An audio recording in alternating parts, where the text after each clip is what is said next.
The man that is changing the face of Africa and the younger generation of African. It's time to take over what's belonged to us with our rich minerals, gold, diamonds, oil, and many more. Ibrahim Traore. African should be the richest continent in the world. Ibrahim Traore.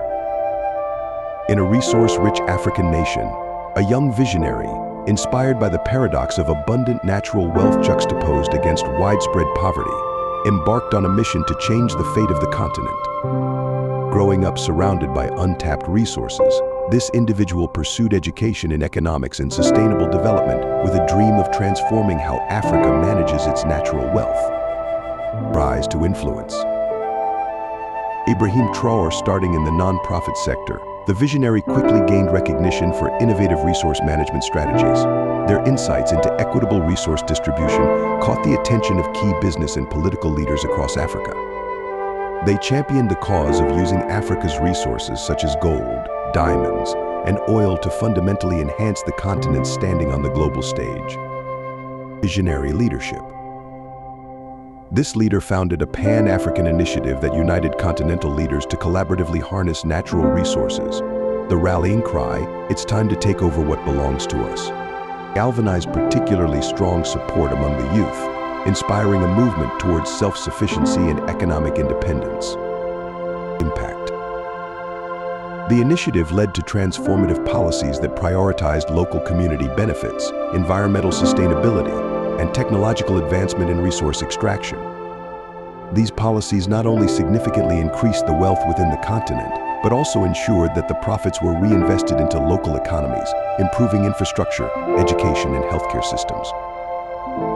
Empowering the youth. Ibrahim Traore. Recognizing the importance of engaging the younger generation in sustainable development, the leader established educational scholarships and training programs in fields critical to resource management. This empowered young people to become future leaders in their industries, ensuring the continuation of innovative and responsible governance. His legacy. This figure is celebrated as a transformational leader whose efforts have begun reshaping Africa's trajectory. By ensuring that the continent's natural resources are used wisely and beneficially, they laid the groundwork for a prosperous future where wealth is generated sustainably and shared equitably among its people. This narrative underscores the pivotal role of visionary leadership and collective action in leveraging Africa's natural riches to forge a path towards sustainable prosperity and self-reliance. Before becoming a central figure in Burkina Faso's political arena, Ibrahim Traore was a relatively young and lesser-known officer in the Burkinabe military. His early life, including his birth date, educational background, and details of his military career, remained largely under wraps in the immediate aftermath of his rise to power. Rise to power. Ibrahim Traore emerged prominently following a significant coup in September 2022, during a period of considerable political instability in Burkina Faso. He led the coup that ousted Paul Henri Sandaogo Damiba, who had himself taken power in an earlier coup in January 2022. Traore was then declared the president of the transition of Burkina Faso. Challenges and leadership. Traore's assumption of power came at a time when Burkina Faso was grappling with escalating violence from jihadist groups, which had significantly undermined the nation's stability. The government prior to his takeover had been criticized for failing to effectively address these security challenges, contributing to widespread public dissatisfaction and political unrest. Presidency. As president of the transition, Ibrahim Traore's leadership was immediately tested by the need to restore security and stabilize the nation. His military background played a crucial role in his strategy to combat the jihadist threat and attempt to bring peace and order to the country. Vision. Despite the controversial nature of his rise to power, Traore expressed a vision for a Burkina Faso that could overcome its internal conflicts and develop into a stable, prosperous nation. His governance approach aimed at addressing the root causes of instability, including economic disparities, while seeking to rebuild trust in the government. Impact and legacy.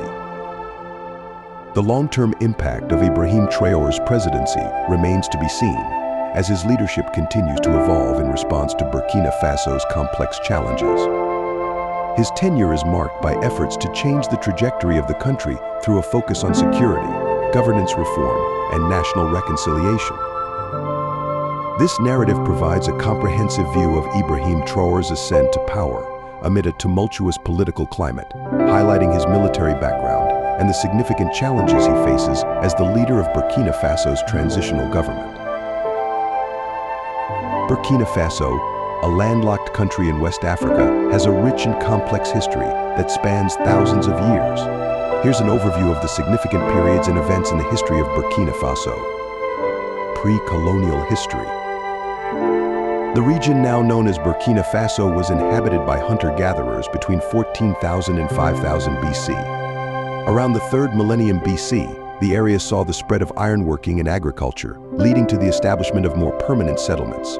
Several significant kingdoms and empires, including the Mossi kingdoms, dominated the region from around the 11th century.